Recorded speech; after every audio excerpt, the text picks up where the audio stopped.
And so that brings us to our election information. And again, the election is coming up. It's a special election, and it's going to be on April Fool's Day. And hopefully that means that some people are going to be fooled who think that they're going to get elected. And but in that, we have this endorsement from Mayor Connors, who endorsed Brian Hodgers. Now, Brian Hodgers is running for District 32 for a seat to replace Debbie Mayfield, a seat that she left. And so here's his endorsement, and it really is perplexing. And I'm not understanding why you did this, Mayor Connors. Maybe you can tell us. And so here's your endorsement of Brian Hodgers.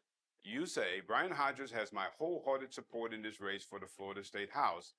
Brian is a man of his word. Working Brevard County families can trust him when he says he will fight tirelessly to lower insurance rates and to cut the cost of living. He has a finger on the pulse of District 32 and is acutely aware of the issues most important to residents. I'm proud to endorse Brian and to encourage the rest of Brevard County to stand with him in this fight for our conservative principles in the state legislature. And this is just kind of a big question mark goes up over your head. What's going on here? First of all, this guy is not in the district. And then this guy, Brian Hodgers, is a little sketchy. I mean, there's some things he's been involved in. There's some question about his wife, who made the statement during the pandemic that all unvaxxed do not deserve a hospital bed. He talks about in his statement about conservative principles, but we've seen a lot of anti-constitutional things coming from Mayor Connors. And then when you start looking at Brian Hodgers and the things that have been posted, like serving a minor with alcohol, and then people have questioned him. Sources have said that he's been questioned more than once about This his is Hodgers. Hodgers, Okay. correct, about what his policies would look like if we had another pandemic, for instance.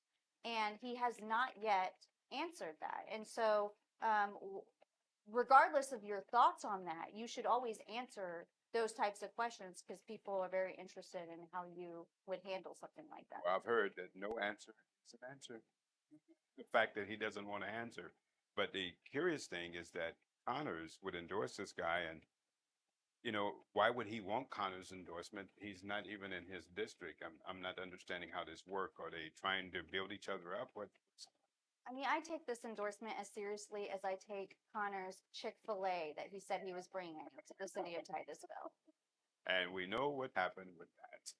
And so that brings us into a couple of other things that are going on in the election front this week. And so there's a Salt and Light Biblical Citizenship Forum at Victory in Christ Jesus Ministries at 2865 Jupiter Boulevard in Palm Bay this week. And all candidates are going to be there with the exception of Mayfield, who is in session. So you're going to have Thomas, you're going to have Leitner, and you're going to have Marcy Atkins. They're all going to be there. So here's an opportunity if you're down in Palm Bay to go out and be able to get a chance to talk to these candidates and find out.